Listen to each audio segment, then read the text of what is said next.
So this is the itinerary. We're going to check in. Um, Training the puppy is setting the intention for the meditation. It's a little quick little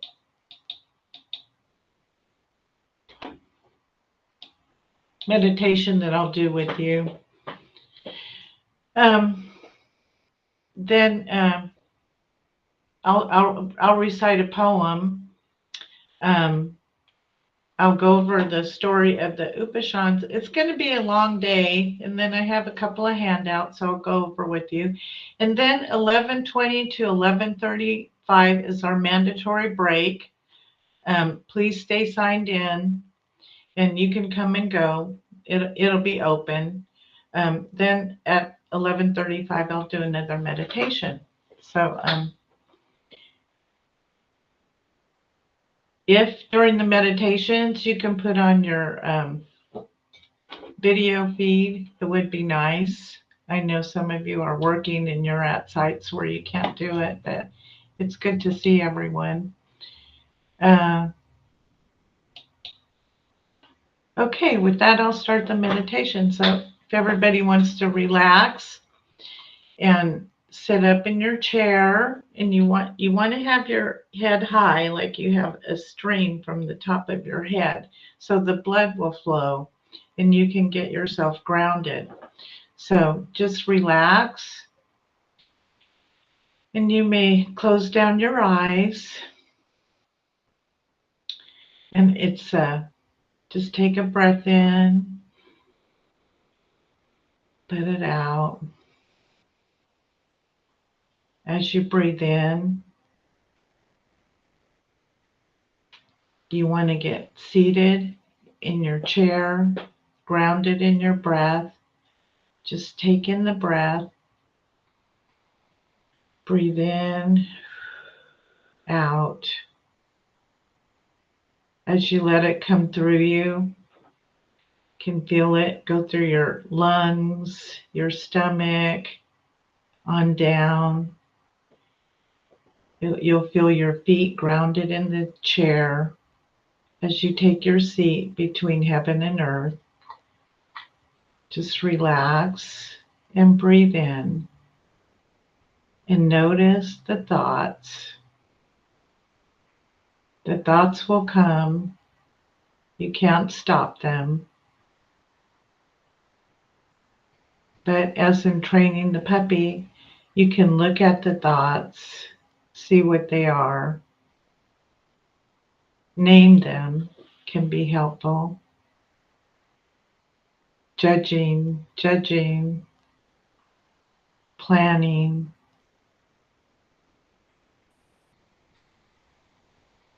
feeling, and just let the thoughts continue as you name them. As we settle in, I'm going to set the intention of loving kindness and awareness in your meditation, in how you approach yourself with kind words, loving language, and if you can't have loving kindness for yourself, then at least show some compassion while you're meditating. And there's no right or wrong way to do it. Just try to focus on the breath. Breathe in. Let it go.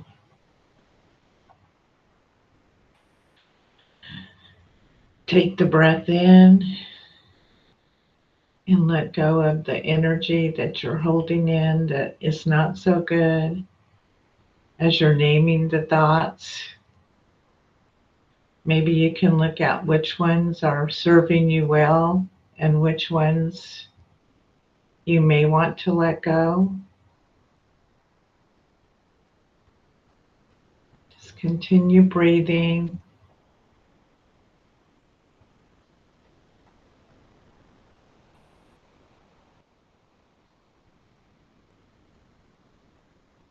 And we're going to set our intention to come back and have a beautiful school year.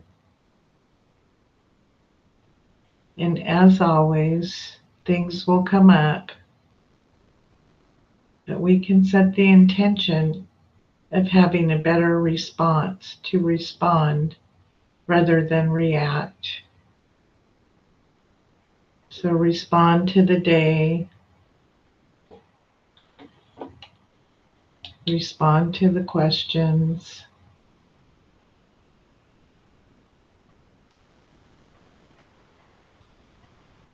With your wise thinking person.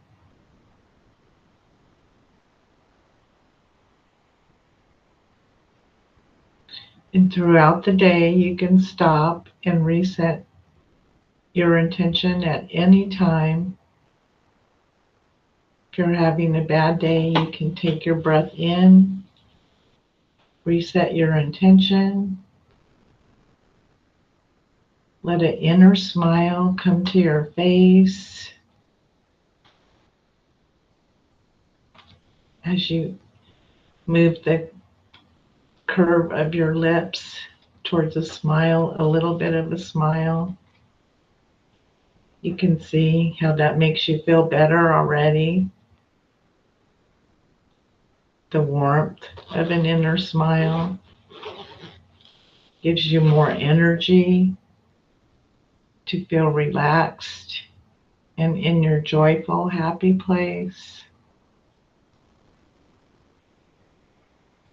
And just let the thoughts come like waves.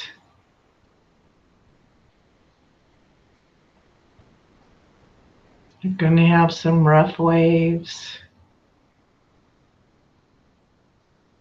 and then they'll pass as you settle back in the full ocean of the clear water. Breathing in, grounding yourself with your breath.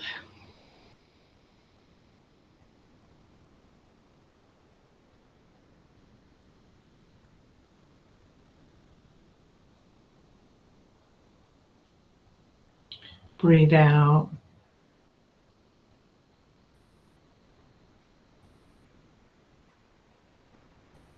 Some of the thoughts are repetitive. Some of the thoughts call out to you.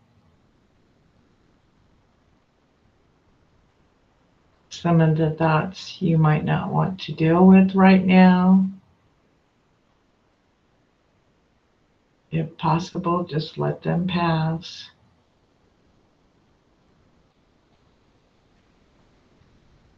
As you're taking your seat from a higher place, the thoughts can become smaller and smaller and less invasive.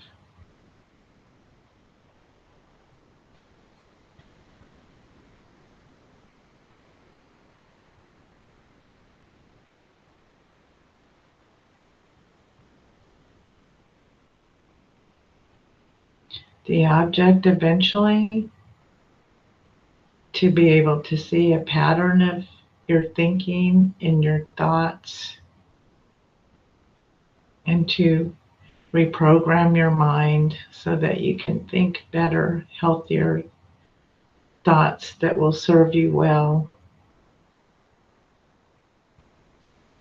To set the intention of planning your life rather than letting the thoughts plan you.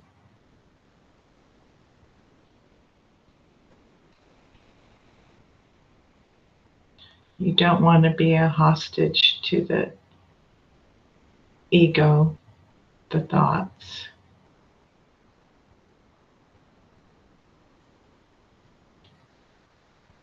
Just have a curiosity so that you can learn more about them.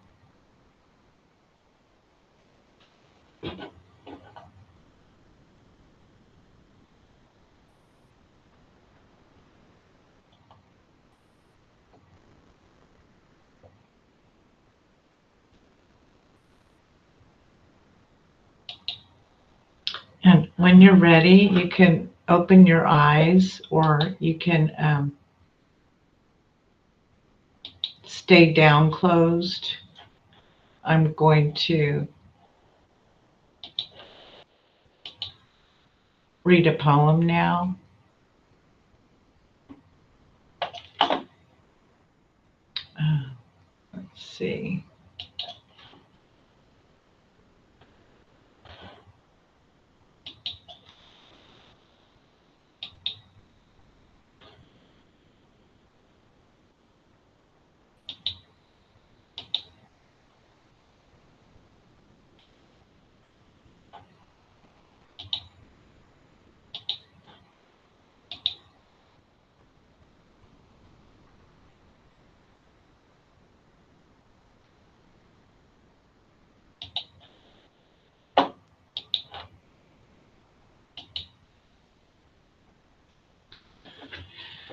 Genius, Justice, Joy in Education. Martin Luther King quotes, "The arc of the moral universe is long, but it bends towards justice. In this unjust world, there is timeless doing. The true reality of wise presence and skillful self-control is eternal and loving. As well in the world, there has been seeds planted intended to greatly by so many virtuous teachers and healers. They have planted a bountiful crop of blossoming hearts. We just need to continue in their cultivation. Explore the rhythms inside of yourself and feel your feelings. Have a party and get to know that hurt, angry, or sad part of yourself. You'll feel a bit better, and the rhythm becomes soothing, inspiring. Then begin to bring this freer rhythm of attention to everyday life. Remember to serve with love and compassion towards each other, and to remember that the deep truth of loving awareness is inside of you at this and every moment. If you worry about anxiety, fear, and the emotions of the day, just pause and breathe. Breathe deep again and go inside and try to feel ever so gently with loving awareness and compassion. Explore the feeling you are experiencing. Breathe another small pause and let it permeate and ground you, nurturing it as you breathe again and sense this loving compassion. It will allow a little more space. Another breath of air and breathe into yourself a tiny spark, a spark of gentle, loving awareness. Breathe another teensy spark of hope and confidence. Practice and patience are the sparks that will ignite a fire in you, the true spirit of imaginal energy as you continue this breath. Realize it will bring you closer and closer to the present moment. As we learn to first attend and befriend ourselves so that we can better stay in the luminescent quality of love, light, and presence, and allow it to radiate like our own personal umbrella of sunshine. In this loving awareness where creativity blossoms and we find our truest and wisest self, this is where you will meet your own authentic genius. A new day is coming, a new dawn. as refreshing as the morning dew in our cities, streets, and homes, where our children and all of us can learn to play and have childlike fun together. Let there be music in the air. Little by little, steadily clear the image of smoke in those mirrors that we hold up so that we can see our real genius self and each other with new eyes. This is where the alchemy begins. The quality that is timeless and unending, stretching the vision of the arc of justice. Bring the love, bring the joy, bring the playfulness. As happiness returns, along with childlike innocence, back into the here and now, the arc will stretch further and further, bending and healing towards the brightness of justice. Let's be inspired to learn to meet our genius and to see our students' geniuses in our most skillful, true self. That is the grit that brings the self, the freedom to be happy. Then bring that to everyday life and focus on that idea. Once you feel and see their genius, a beautiful joy will arise in you. May this be a great beginning to a new school year and new outlook.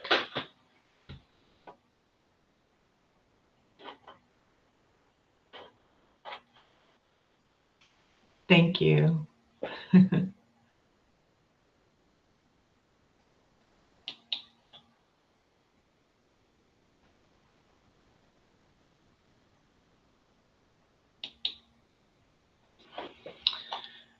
Okay.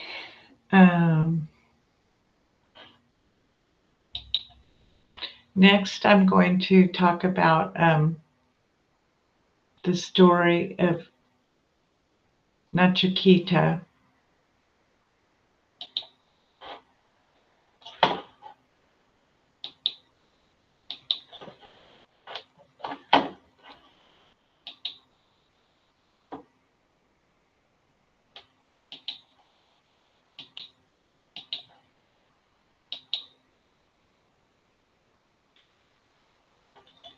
The story of Nachiketa. Nachiketa is an Indian boy, and he comes from the Upanishads. It's an Indian tribe from India in which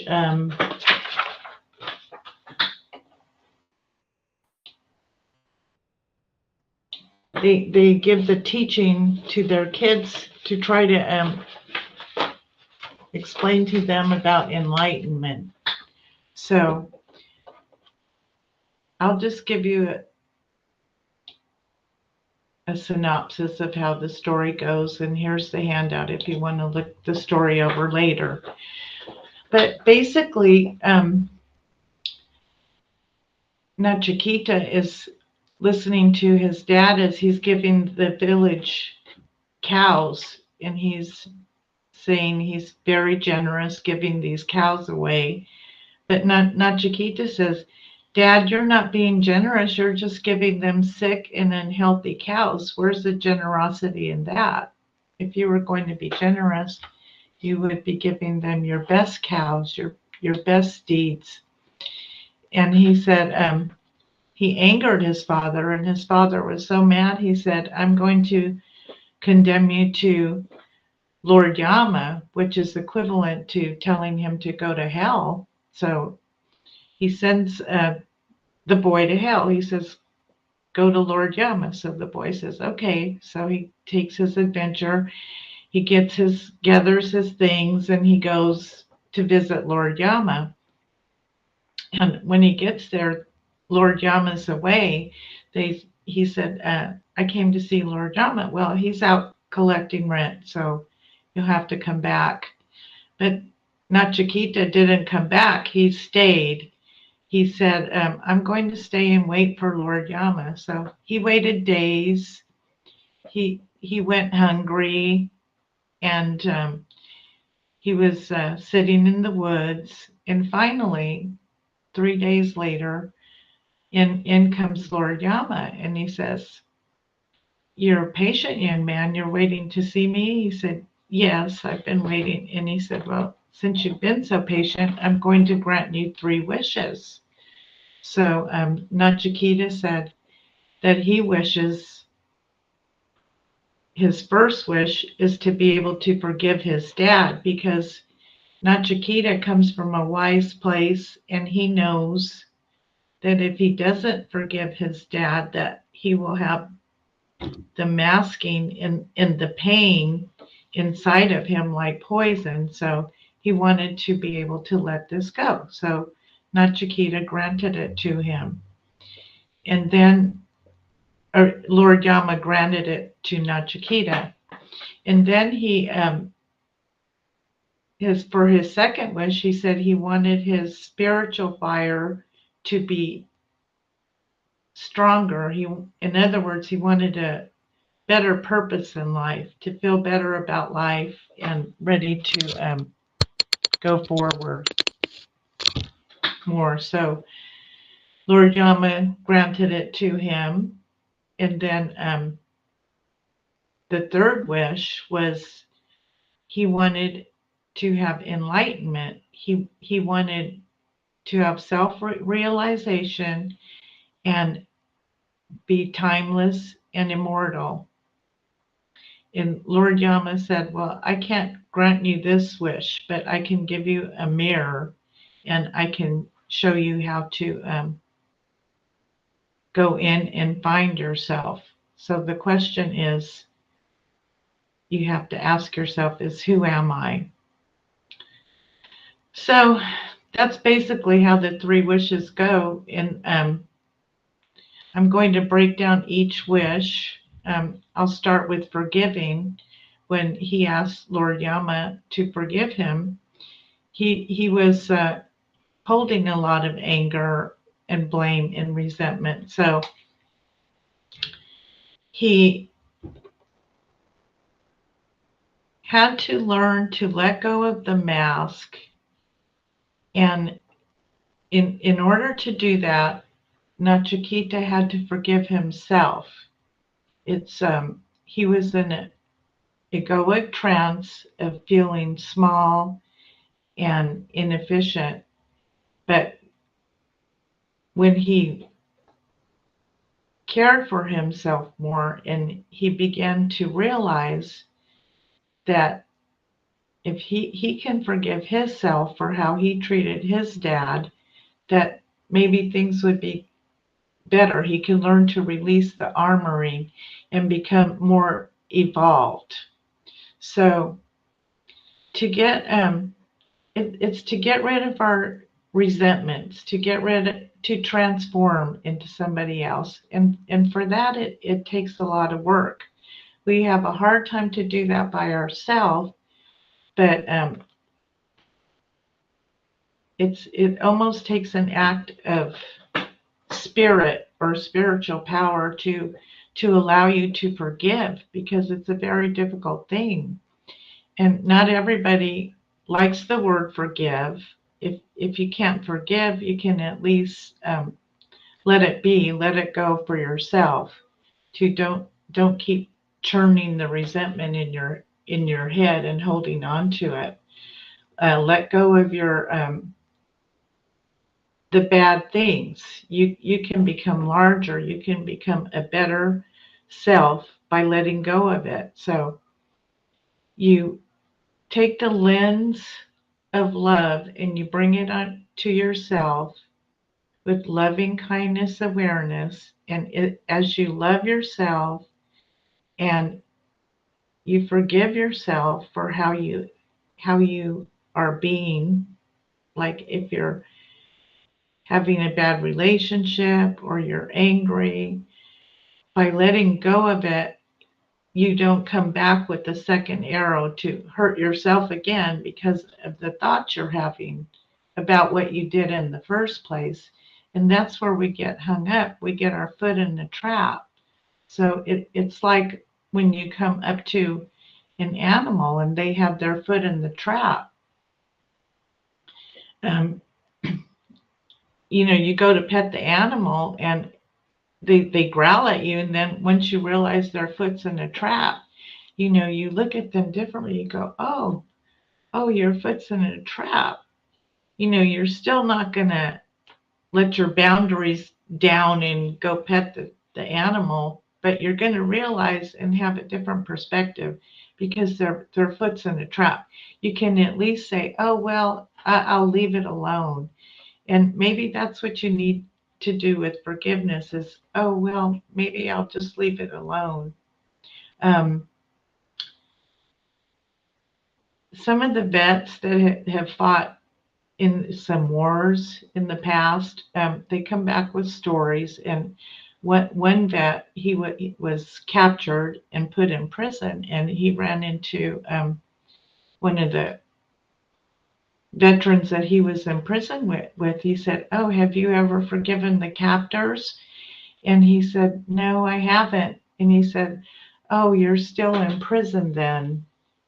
So that's kind of what it is. It's never one person. It's a habit that we have of not forgiving, not letting go, not being able to attend and befriend ourselves. So that's the part of forgiving, is the attending and befriending of yourself. And that takes time. It takes a lot of rounds of meditation. And you can hold on to resentments and you can let them go for decades. Or you can try a new way, try to meditate, let go of the resentments and the things that you're holding inside of yourself. You can learn to let them go more freely. So with the wing of loving awareness and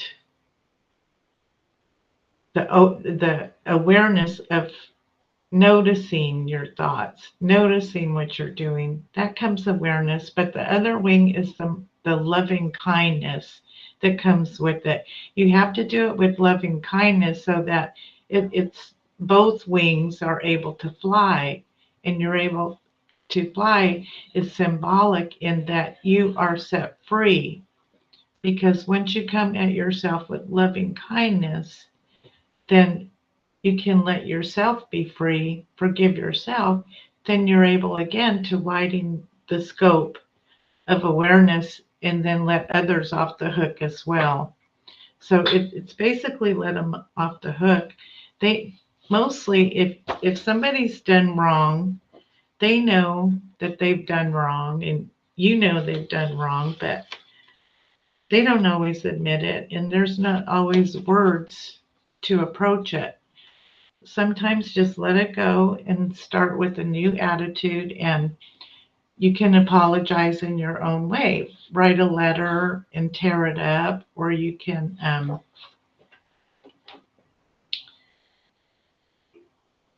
tell the person, or you can forgive it in your mind. But whatever you're comfortable with, as long as you don't keep carrying the resentment and letting it go on and on forever. So after Nachikita learns a little bit about forgiving, then on to the second wish was his healing of his spirituality, his inner fire. He felt that he didn't have it, and he wanted it to he wanted to have more of a purpose in life, to become more happy and present. So the quality of profound love and interest in the aliveness that's here. It takes cultivation, it takes working, it takes tending your garden. It's to make a home in your inner heart so that it's coming home to present. You're coming home to yourself in the present moment. We all have struggles because that's what life is. That's when we need to learn to weed our gardens, and that wisdom of impermanence, knowing that things are not going to stay like this forever. We run into things. We run into mean-spirited roadhouses. We get waylaid. We get waylaid from people at work. We get waylaid from our friends. Sometimes we get waylaid from our own family for whatever reason. They're having a mean-spirited moment and they take it out on you, and then you're waylaid. So you're stuck trying to pick up the pieces, and maybe they're moving on, but you're still struggling. So it's to learn that none of that really matters. What matters is what we do, what we give ourselves wholeheartedly. That's what really matters. What we're doing, why we're doing it, and to know what you're doing and why you're doing it so that nobody can throw you off your game. It's like where attention goes, energy flows. And if you put your attention into becoming spiritually enlightened or becoming full of self-realization, becoming who you want to be, not who you're acting out to be based on your thoughts in your mean-spirited roadhouses in your life, to realize that we're all going to have that. Everybody does. But it's to create an imagination which creates the future. It is not a passive mirror. It is a tool of transformation. That was a quote from Bill Hooks. So it is a tool of transformation, not to just let that mirror that you hold up to yourself be passive, but to take action along the way. When you notice the issues in the tissues, the fear is the contracting, tight, small self that we're in there and scared. But when we come into our place of our home, the home that we made in our heart, where we can breathe and go to, that's where the freedom is. That's where the happiness, that's where the energy flows.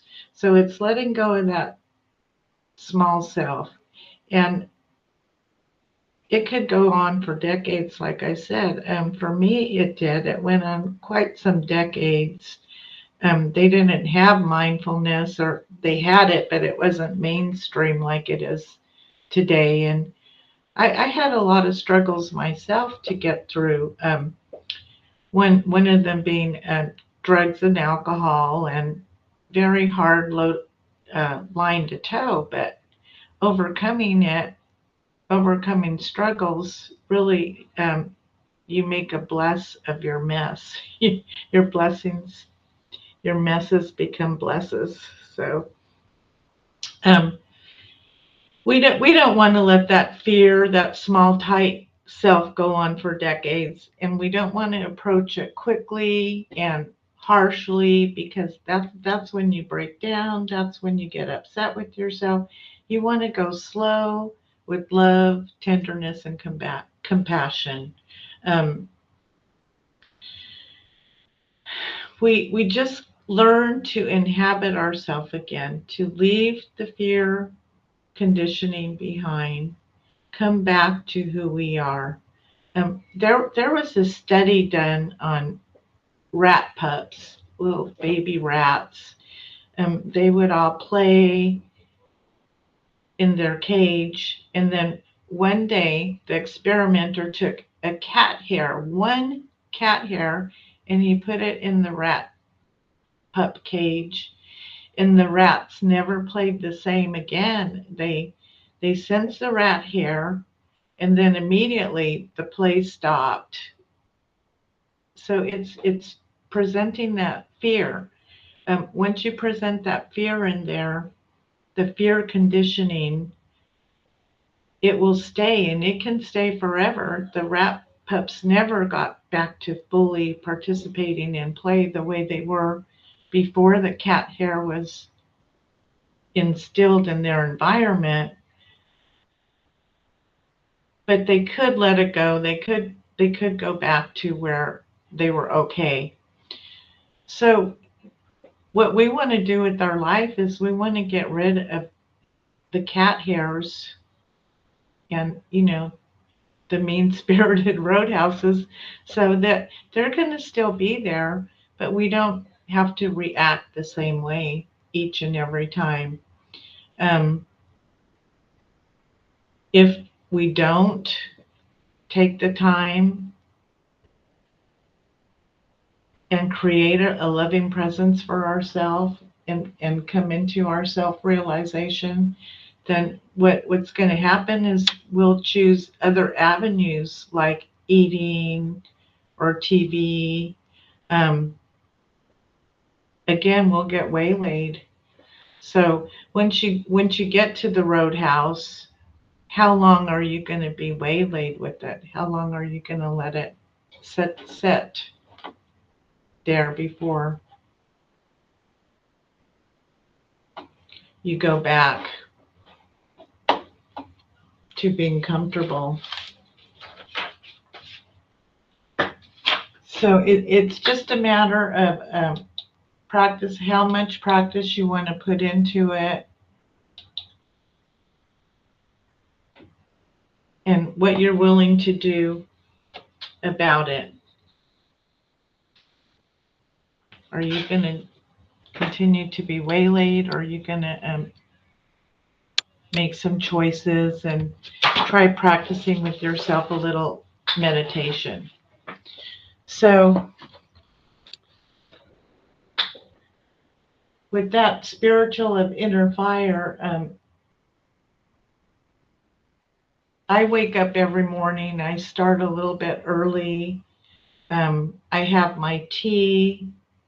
I take in the sunshine, and I let the energy impermeate in me. I put the smile on my face, that inner smile. That's important to do every morning so that when you come into work, you're settled with your inner smile, your happiness. We all don't have time to do that. Some of us are just on a quick routine, so you take time in the shower, perhaps.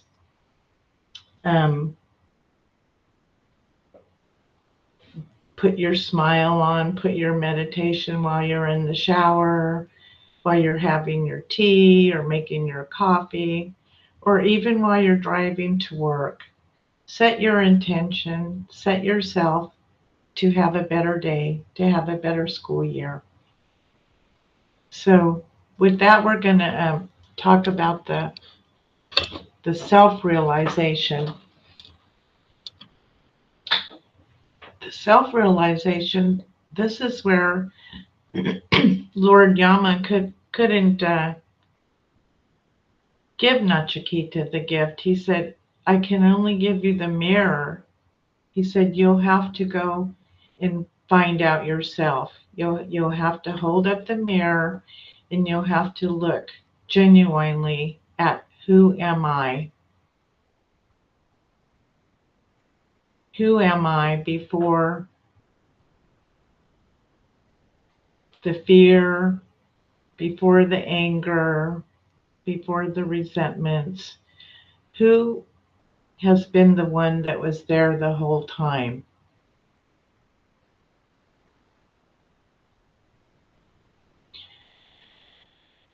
It's your true self.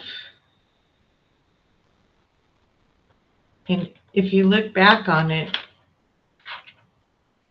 every minute from your childhood onto when you're in school, The self has been there the whole time, unchanging. That's the self you want to get to, the self that has been there, that's going to be there, and that will always be there.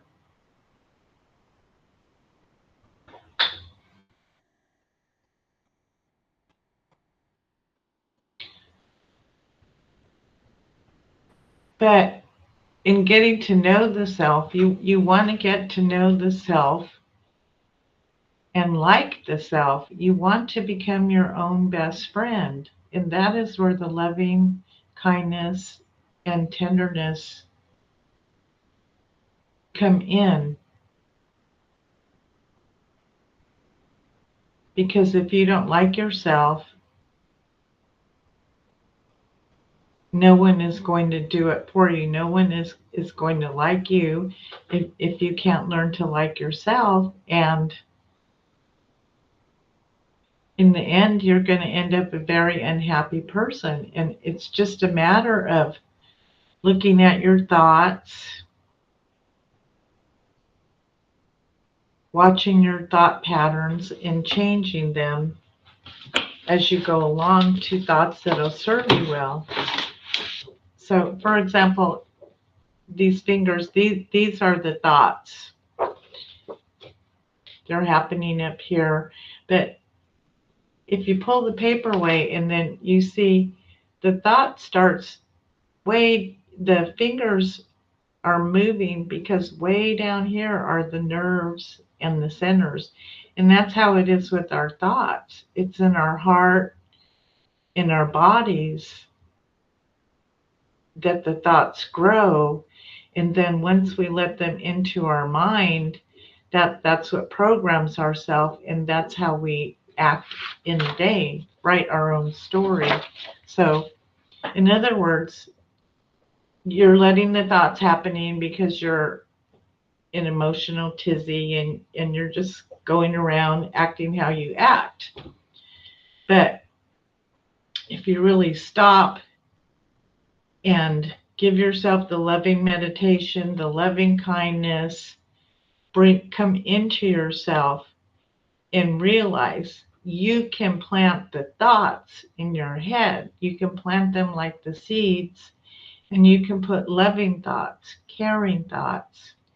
And then once you start changing the thought patterns, then you'll become more alive, and you'll like yourself better, and you will act more congruent with how you feel. And a lot of times the thoughts are because we are not acting congruently. We may want to be this way, or we may want to be that way, or we want this type of character, but we're letting our thoughts rule the day, and we're going, it's like a ship that's rudderless. The thoughts are the rudder of the ship, and you can't run your ship if you're feeding it bad thoughts. You can run your ship, but you'll run it into the ground. But if you want to have smooth sailing and a nice trip, you're going to pay attention to your thoughts and tune them up like you would tune your car up or anything else. You take care of it. Attend and befriend.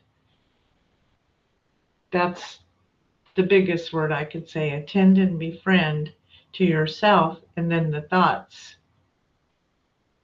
sort of take care of themselves. The true consciousness, the self that reflects the awareness, the self-awareness, the luminosity, and the love.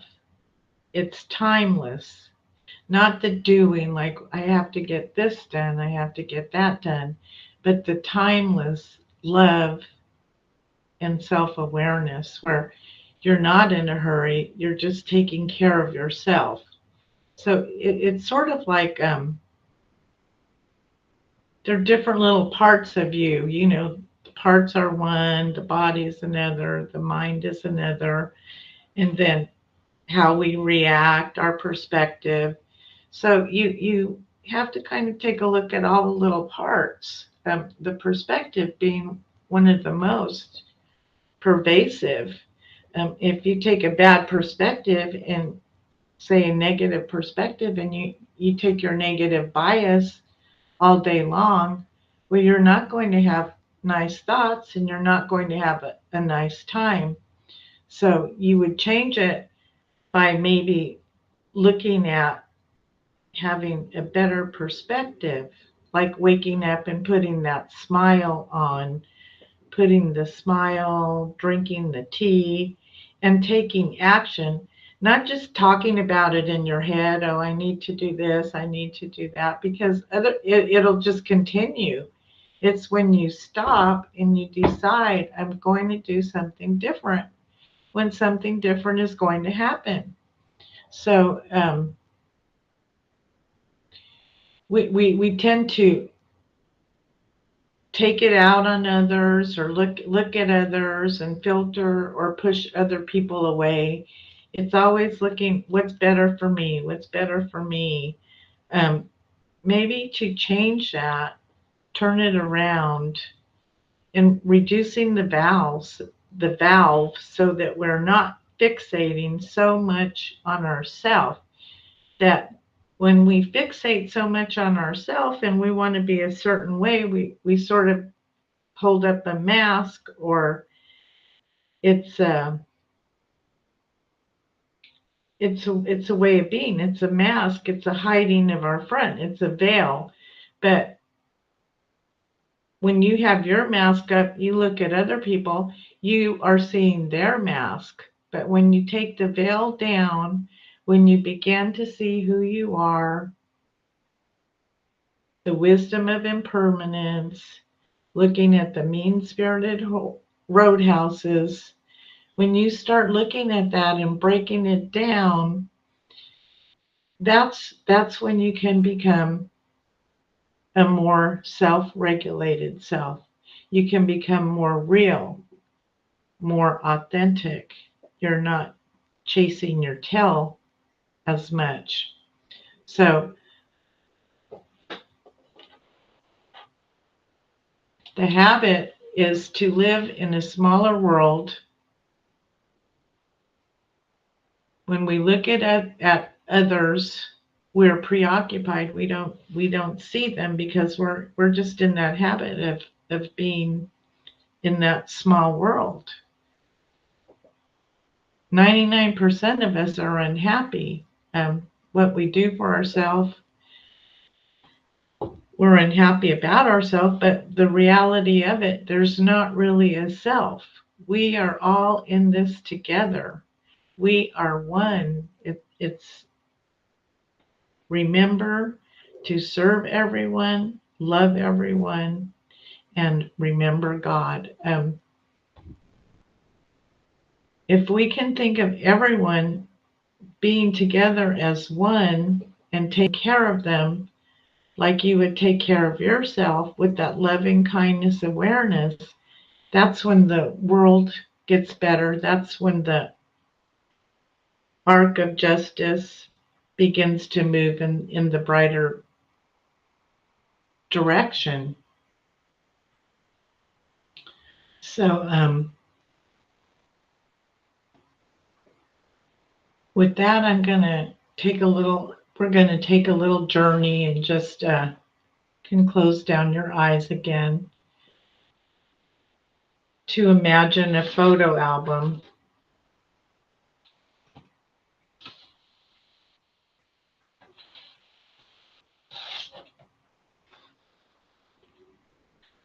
Just think back somewhere around the beginning, maybe preschool or kindergarten.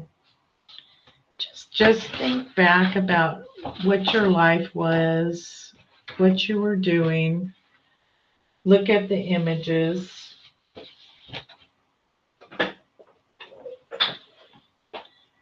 If you're not very creative, you can just think about the feelings that were around. How did you feel back in kindergarten? What was going on? And then move on through the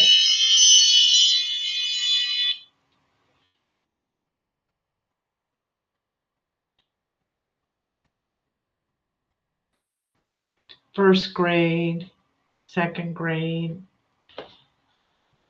Don't take on things that are too difficult or that upset you too much, but just kind of thumb through the pictures of your life, the photo album of your life. You know, when you fell in love, who you were with, who you were happy around, when you were happy, and continue.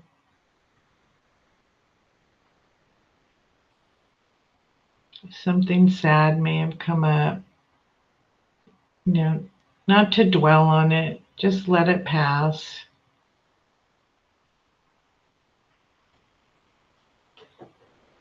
Your first special achievements. You're looking in the mirror at your losses and failures and your accomplishments. You're looking through your images. Who are you?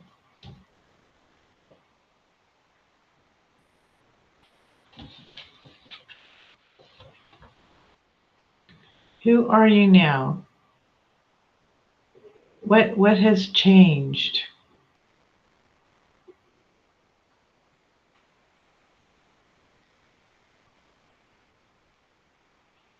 Are you how you always have been?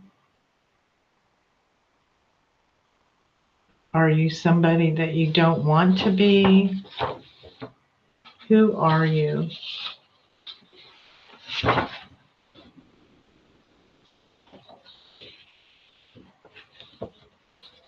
As you continue looking,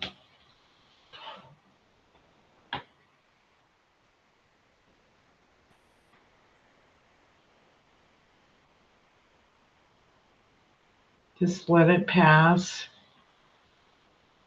The pictures, go through them, and some people may have decades and some people may not have as many pictures to go through.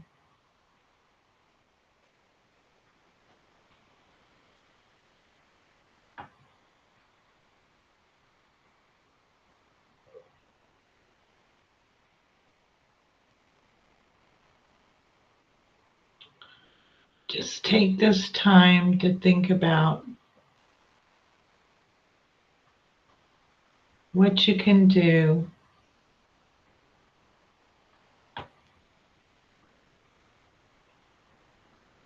to make the changes that you want to change,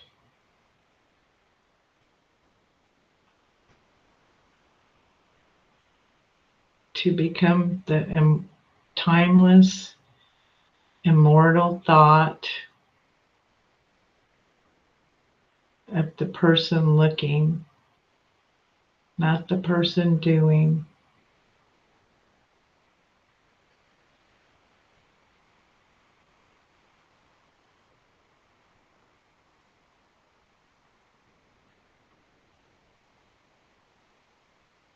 Come in touch with your higher self.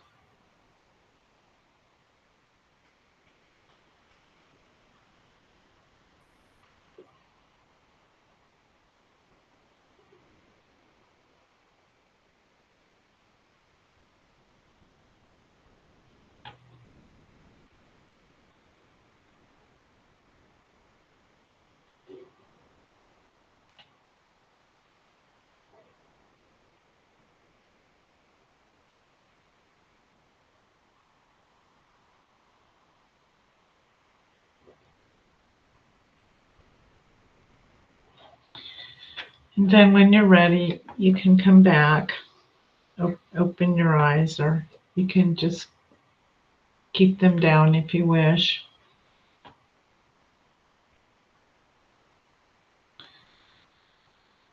So this question of Nachiketa wanting to become timeless and immortal, by looking in the mirror, he was able to become enlightened and then returned to his father and his home where he could continue to live, where he worked. He visited with the people in the village, and they had equanimity and peace, and he was able to live a happy, fulfilled life.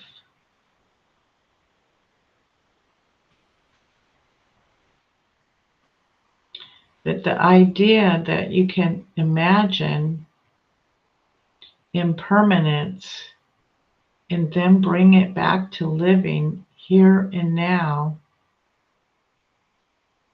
is what brings the peace, the timeless eternity here into the life, into where you are at this moment. And anyone can do it. It's a skill that is learned, and it's a matter of putting in process the wheels to turn your life the way you want it to be, to have more opportunity, more time, because when you're present and aware, you're able to notice things. You're able to see things more clearly.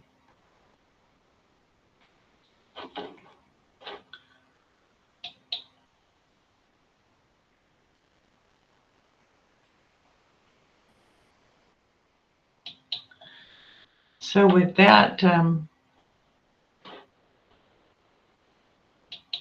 going to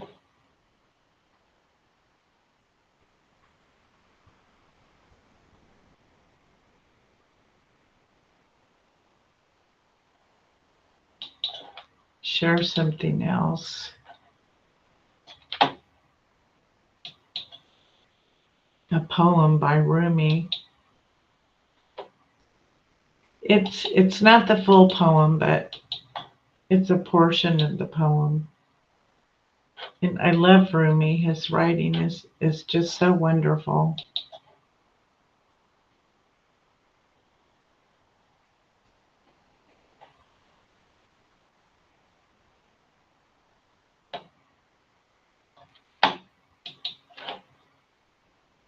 He says, out beyond ideas of wrongdoing and right doing, there is a field.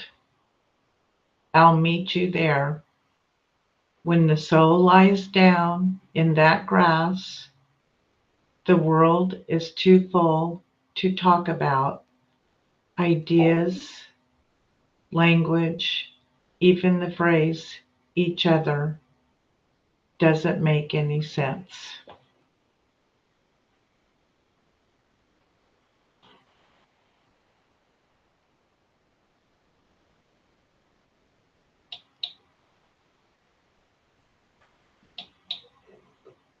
It just gives you an idea of how small our little ego self is and how large it can be when we break it down and we really sense the eternal, timeless, and the true connection that we have with all human beings.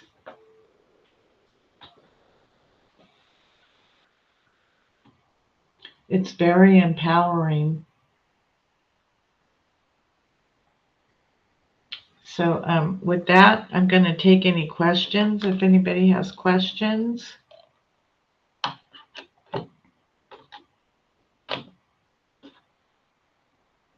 Or any comments so far?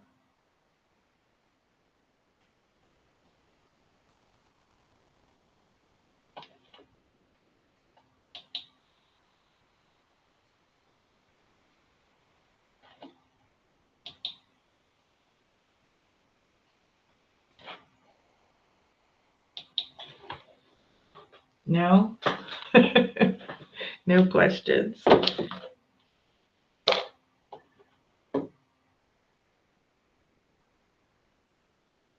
Oh, thank you for the chat.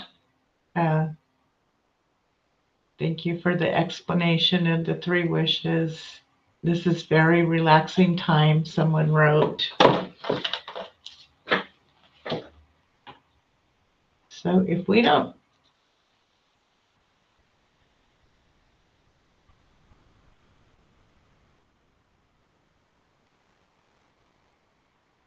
so Patricia says that she finds it, even if she just takes a small minute, it's well worth it.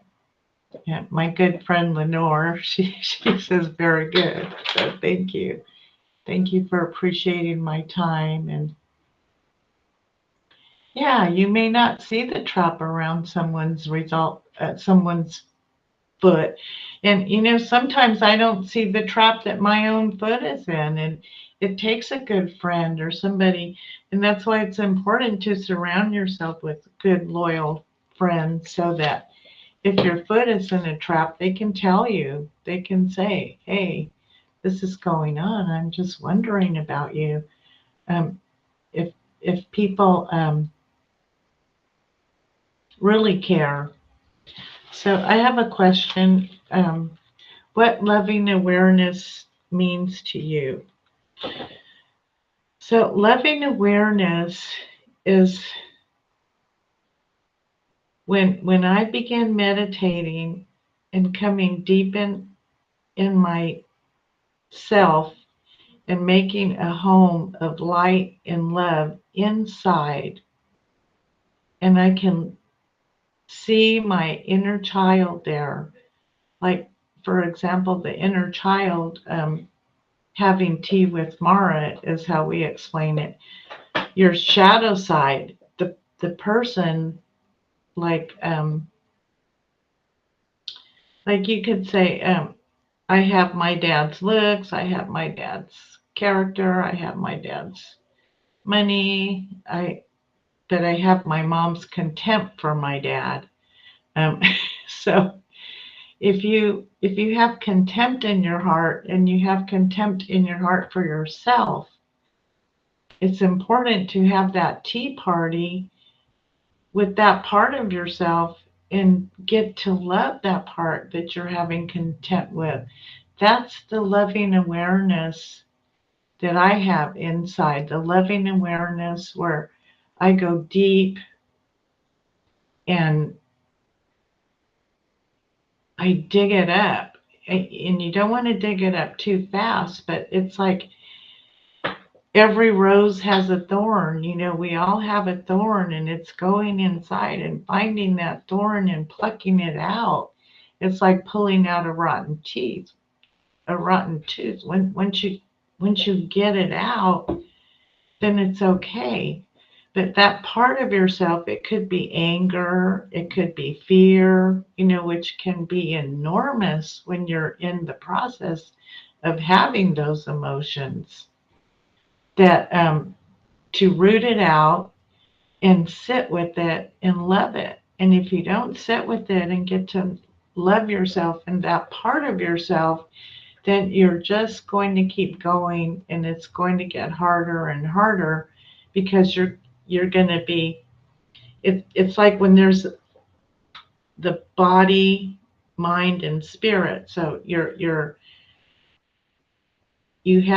it's like a house where there's a child and he's crying. So you say, okay, I'm going to go into the office because that kid's too loud and he's bothering me. So I don't want to hear it anymore. So you go into the office, then you go upstairs, then you just say, the heck with it. I'm going to go out of the house and, have my own evening about it. And you're leaving that child there at home. And the more you leave that child in your heart by themselves alone, the more scared and the more angry, and the emotions they'll be like exponential. They'll continue going and going and going, and the voices will just be louder and louder and louder until you get inside and you meet that child, you have tea with that part of yourself that you don't like, and you say, okay, I'm here, I'm going to meet you, and let's do this. That's when you start having the loving awareness. You realize you love that part of yourself and you appreciate it, even though it's not always nice. And all of us, we all have our personalities, and we can practice and practice. Our personalities aren't going to change, but we'll feel better. You know, you'll feel a lot more. The doctor, one patient was telling his therapist, he sent me to mindful meditation, but I don't feel so good. I feel more this, I feel more that. And the therapist says, well, that's the point. You feel better. You're feeling better anger. You're feeling better pain. So eventually you will feel better because you'll get to know that pain, and it's getting to know the feelings. And that's what we run from. That's who's sitting in the house by themselves. And when that child is sitting in the house and you're fragmented from your body, what's inside of you, then your brain is going to be fragmented and those thoughts are going to be everywhere. And it's coming back home in your heart. It's not saying you can't have Netflix or you can't have hobbies or you can't do something. You can, but it's not like white knuckling. It's like turning away from the glitter and turning into the gold, looking for the gold in your life, the part that's going to carry you through and get you through.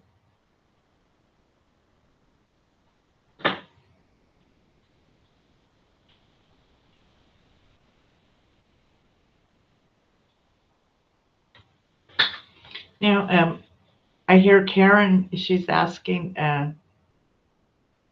the mindfulness and I recall you teach mindfulness and yoga. I don't teach mindfulness and yoga. I'd like to try it, but I think it really would be good for students and also to practice moving meditation. Some people have a hard time sitting still, and I know it can be hard where there's just so much energy where you just need to get up and walk. And so if that's happening, do that. You know, you can get up during meditation, you can walk, just do so mindfully. So I would think that the students taking yoga and who are evolving and growing would be really doing well at this point. But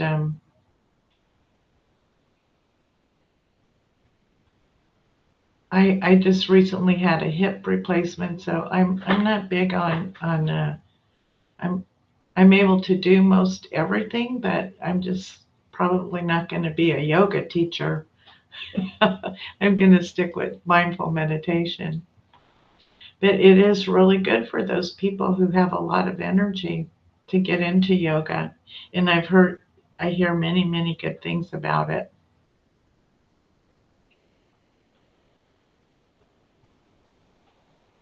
So now I guess you can have your break. Well, it says 11:20. So we still have 5 minutes, 5 or so minutes. So what I'm going to do is I have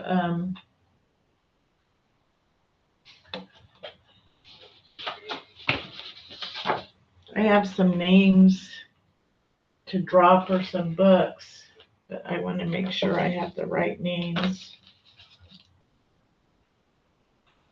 Yeah, okay, this is the right name. So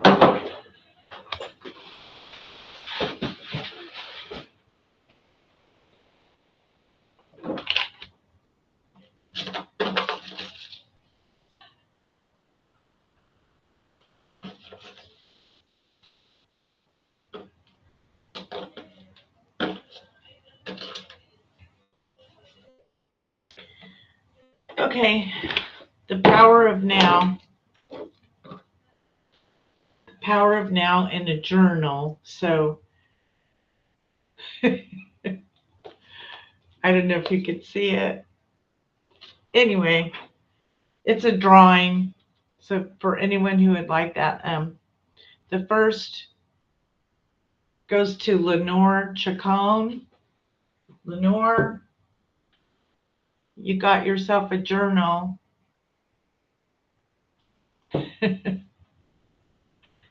Yay for Lenore.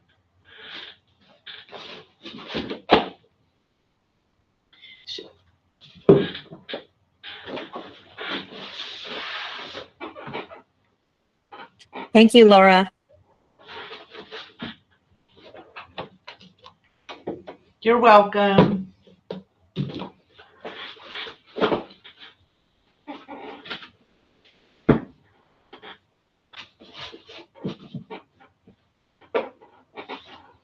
The journal comes with a book too, The Power of Now. So she got the journal and the book.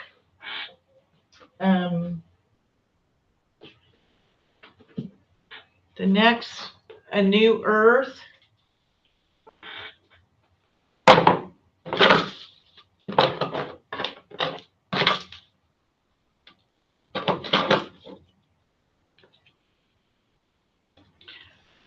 Ryan Worden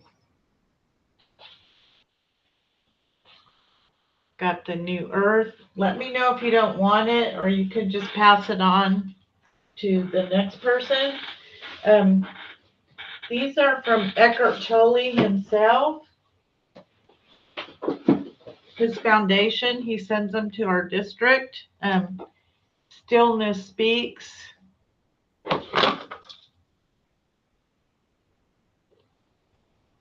Wendy Rosenthal. Wendy Joe. So, Wendy, you got it. And hopefully I'll find your name in the inter-district. I should be able to send them to you without any hassle.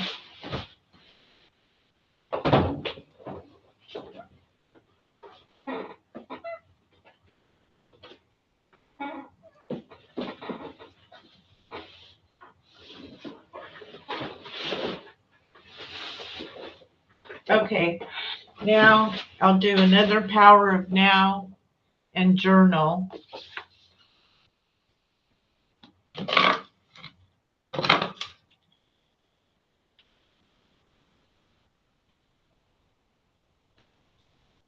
Jennifer Rivera Maldonado. Now she has the Power of Now and the journal.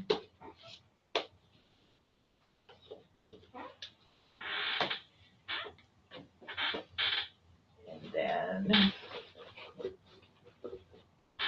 I'll do A New Earth.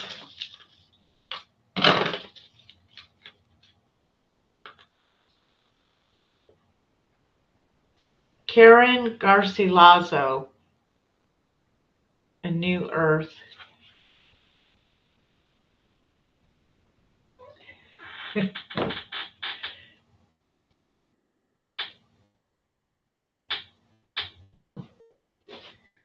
And then I have some, like, does anybody like Spanish? I have the Power of Now in Spanish.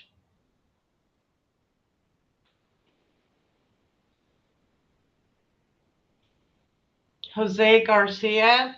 Okay, let me jot your name and I will send you.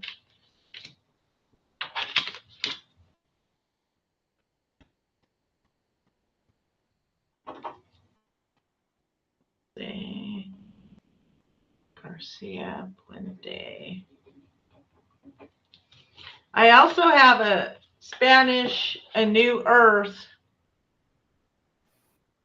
I would like to get it. Thank you. Okay.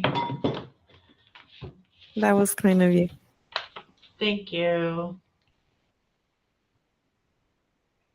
I don't know, how the Spanish books are going to go over, but I did order some to see if some people might enjoy those. So we'll see how that goes. But anyway, okay, I guess now we'll take our break. And if anybody has a burning desire for a book, I have some extra. You could email me if there's something that you really wanted. I'll be open to that. And again, don't sign out, please. So I'll see you at 11:35. Okay, so that was good. Thank you all. Thank you for being patient. And like I said, this is my first time in front of real teachers, and I've done little small groups, and I really appreciate your support and attention and participation. Thank you so much. I want to say a little bit more about during the the self-realization and the spiritual inner fire, that inner fire, that juice. Oftentimes prayer helps with that, but if different types of prayers or songs or some kind of a mantra that just keeps you in your path. And there are many pathways, many ways in music, songs, nature. Sometimes I've seen people play instruments and they're just like one with the instrument and the world. They're just into the present, and that is really our practice, trying to be in the present. And in doing so, I love to talk about those imaginal cells, the cells that are in the cocoon before the cocoon becomes a butterfly. It's all that goo are those imaginal cells, and our meditation is our goo. That's how we get our imaginal cells to grow. And with the imaginal cells, that's where we become creative, loving, joyful, and that's where our laughter comes from. The imagination and curiosity and really our true genius. So with that being said, I'm going to close up with the rain meditation, and I'm going to share the screen and put the acronym up so you'll have it.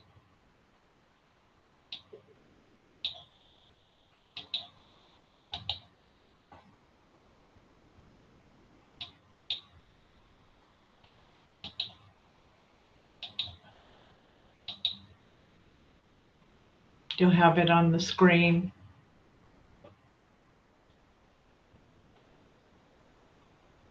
Now, it's just an acronym to help you remember the steps. RAIN is to recognize. R is for recognize. A is for allow. I is for investigate. N is for nurture. And then they've added an A for after the rain. So this is one of my favorite meditations. This is a good daily meditation. During the day, you could take any part of it. You could take allow, nurture, or recognize and do it in 5 minutes. It doesn't have to be formal.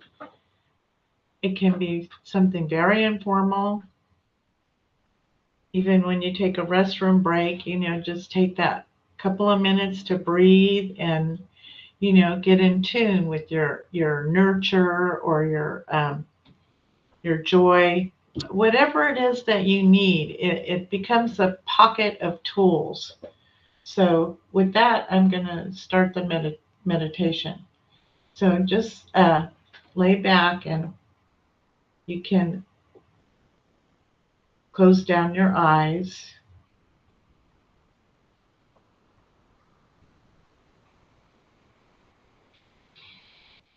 Just breathe in, breathe out.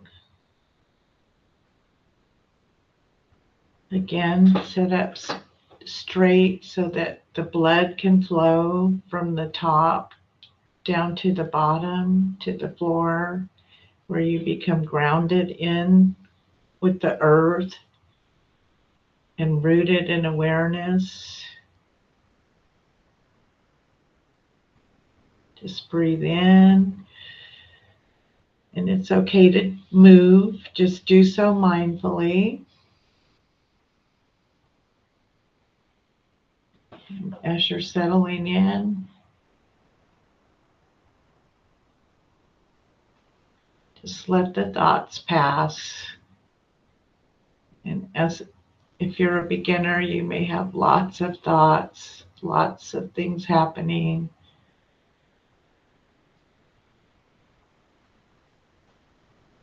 Thinking you have to control the thoughts. You don't have to control the thoughts. You may name them, relax into them, let them be. Like, the thoughts are the parts of the waves that come bubbling up, that garner your attention and throw you off your track. So just relax into it. And as you relax into it, think about where it feels in your body.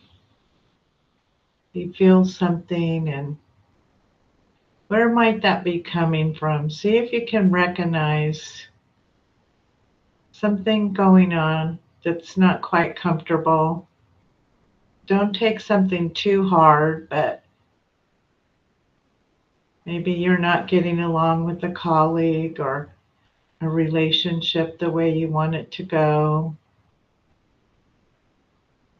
or you're spending too much time on Netflix.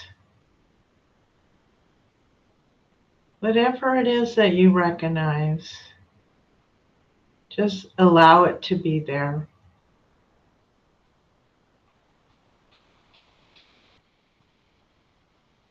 As you continue breathing and grounding yourself in presence,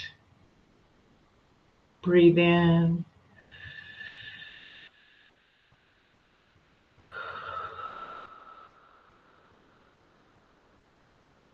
Just let that be there.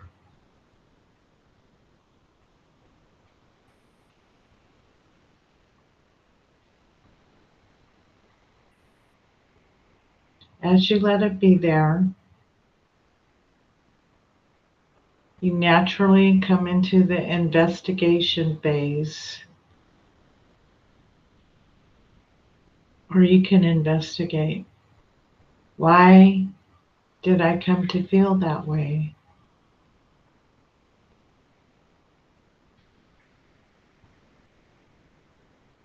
What would I prefer to have happened?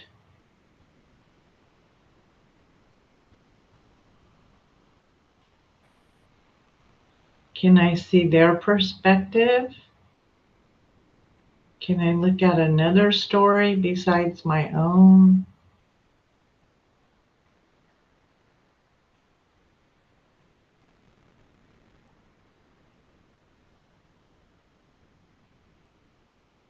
What is the belief around it? Do I have to be right?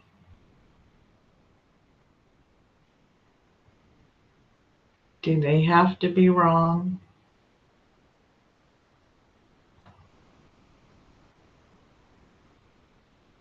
Am I afraid of something? Afraid to fail? Afraid to give 100%?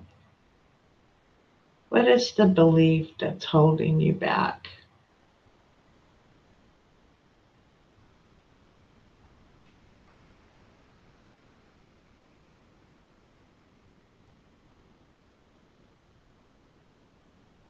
As you're investigating, investigate with your wise self,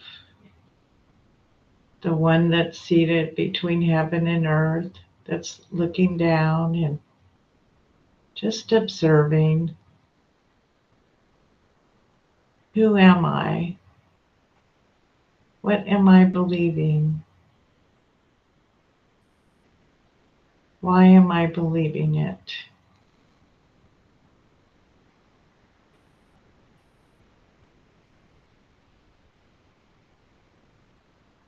As you're letting it be there with gentle curiosity, loving awareness, gentleness, kindness. It's okay to feel this way. What might be a better way to look at it? It's okay to have a bad day. How can I have a better day? How can I turn this around?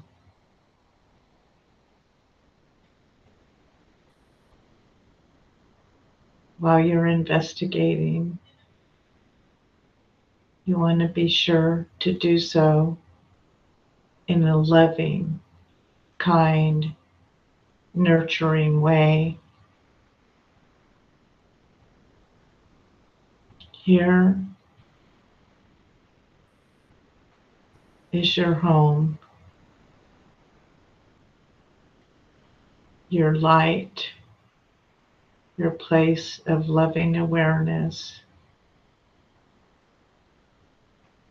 that knows who you are,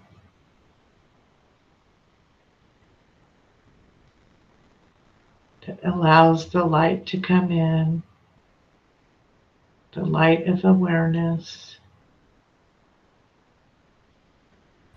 to bring to your shadow side a loving kindness.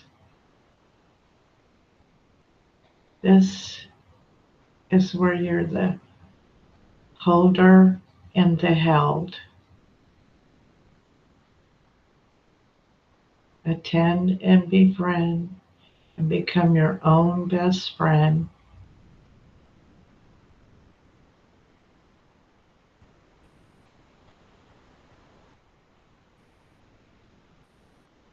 To have a warm coming of a nice, warm, safe cocoon that you can feel your pain and struggle as you embrace it and hold it with loving kindness.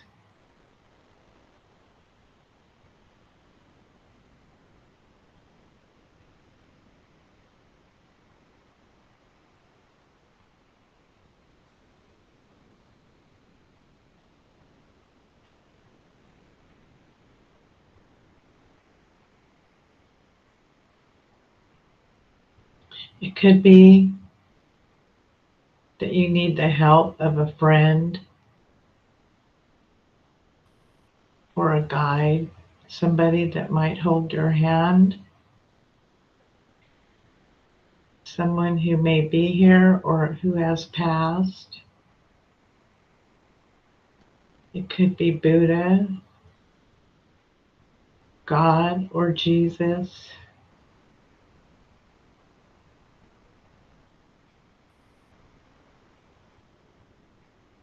Whatever you're comfortable with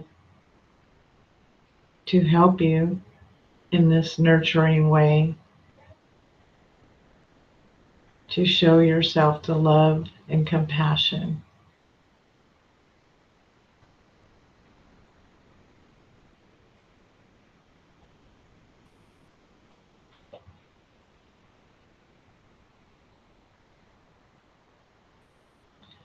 Let the shine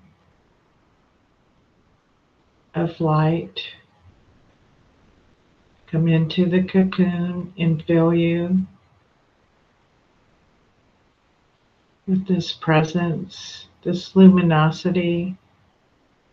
Let these imaginal cells grow with awareness and kindness so that you can be set free to be who you are.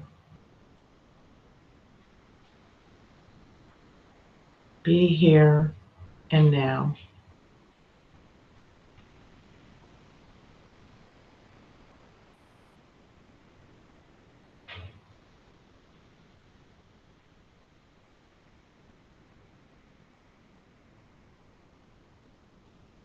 As the waves of the ocean settle and you become one, the large, calm, bigger body of the ocean,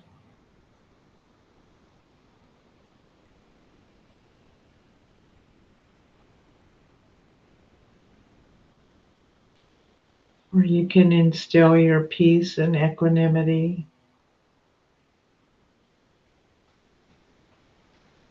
your inner home, your inner fire, your love and awareness. It's right here, right now.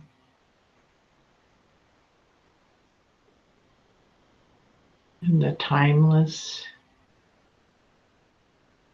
eternal being.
This is where you can come anytime.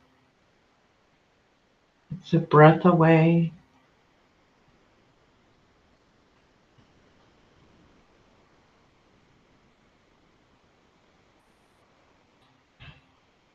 Just waiting for you to be ready to be here and now.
As you continue to nurture and care for yourself in this loving way,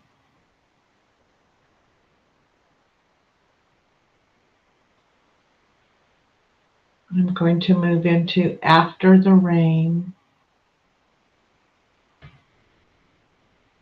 in which you take this peace and love and kindness with you into the everyday here and now, to share it, connect with it,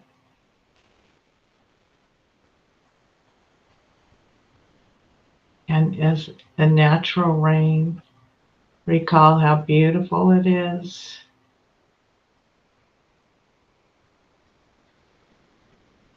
When you really stay present, how beautiful it can be, and to take this peace with you.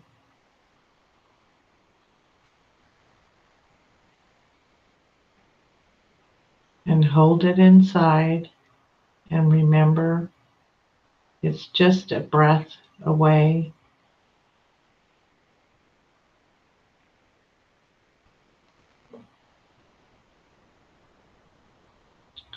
A breath away from the here and now, where the answer of who am I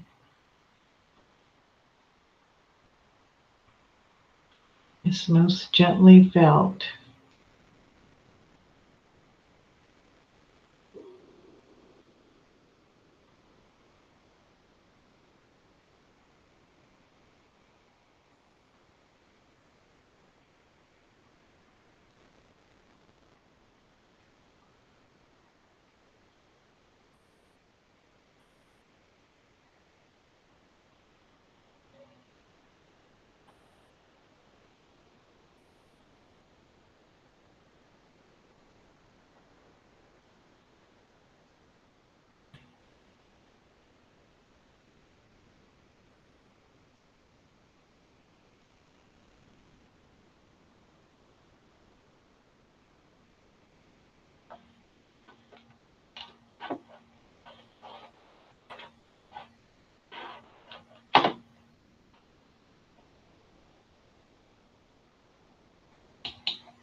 When you're ready, you can come back for Q&A.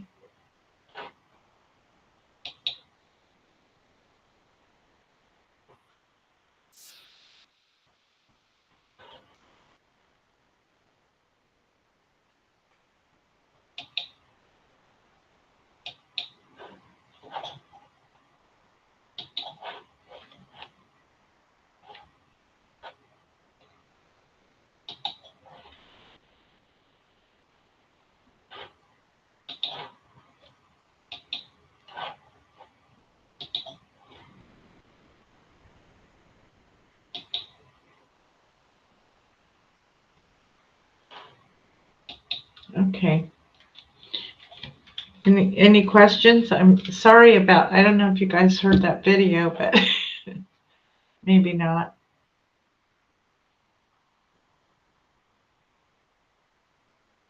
If we don't have questions, I'm going to show a little video on neuroplasticity, which is changing a habit.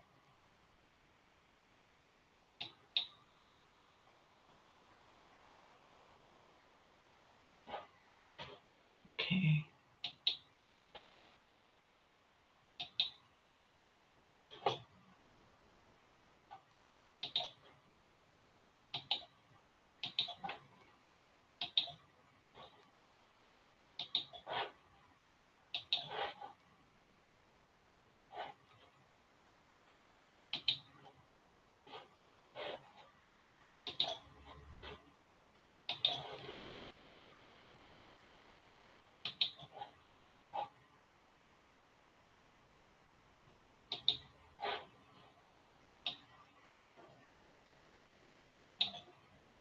Not so long ago, many scientists believed that the brain did not change after childhood, that it was hardwired and fixed by the time we became adults.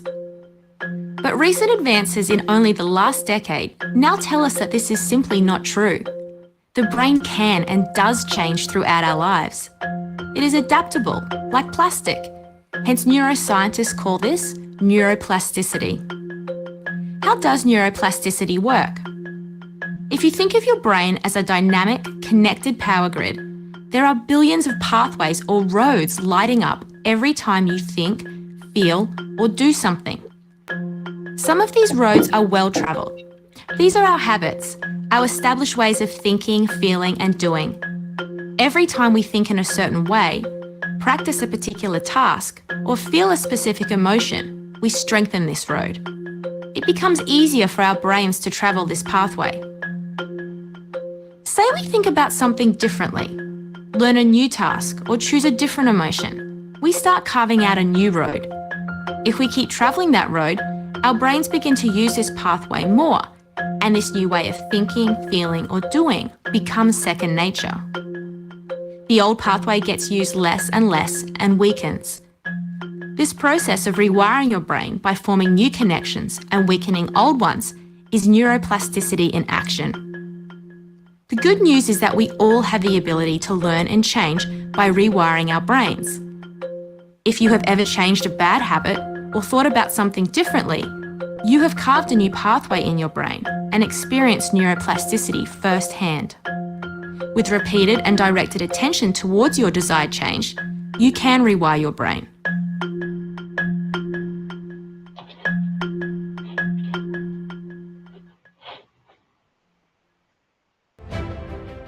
Game of Thrones King's Road is now available on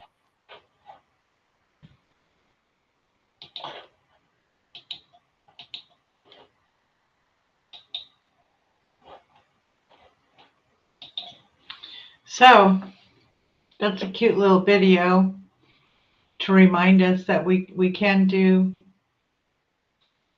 different things with our brain.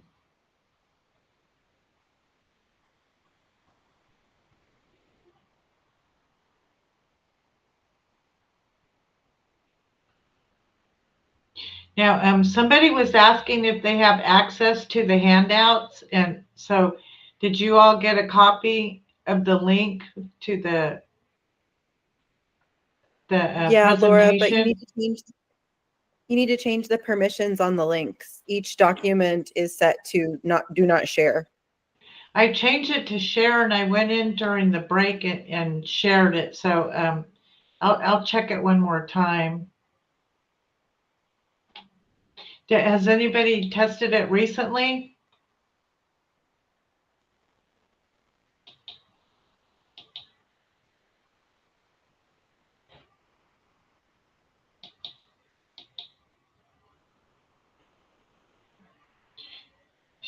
It says shared with 28 people.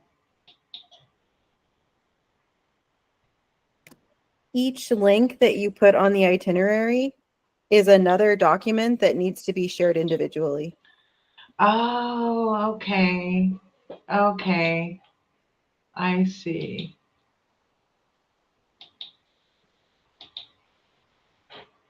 Thank you for that. I did not realize that. No problem. Happens to the best of us.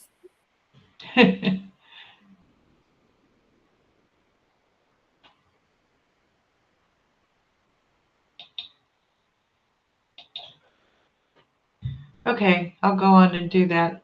Anything else? Any other housekeeping or?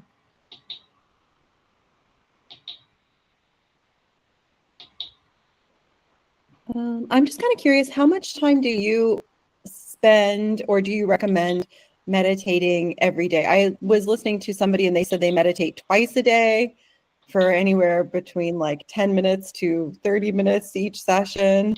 I only do it for like 3 to 5 minutes and it works pretty good, but I'm just curious, like, what do you do? It's different for everybody. I do it a lot. I do it probably daily, maybe several times a day. I'll do it like before bed. I take silent retreats. On the weekends, I'm often in retreats with other people like-minded, and we do it together. So I would say quite a bit. I probably spend about, 10 or 15 hours a week practicing and Wow. writing and all of it.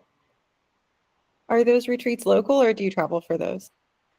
No, I get them on Zoom. And I also teach on Zoom Saturdays, 11 to 12. So if you're interested, you could send me your private email and I can send you the link to the classes and the handouts.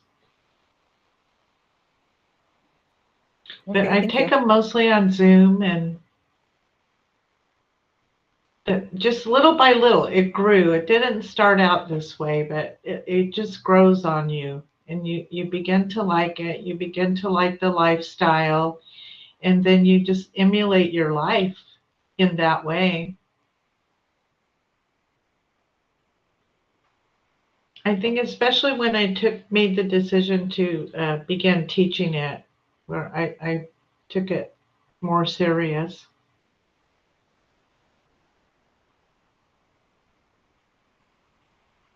You know, Eva, you said today's self-care day.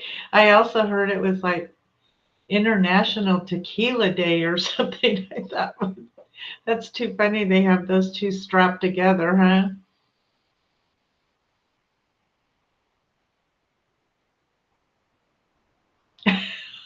I know.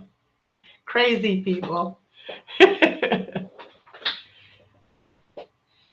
So I'm curious, how many times a day do others of you practice? Are you interested in practicing more after the class?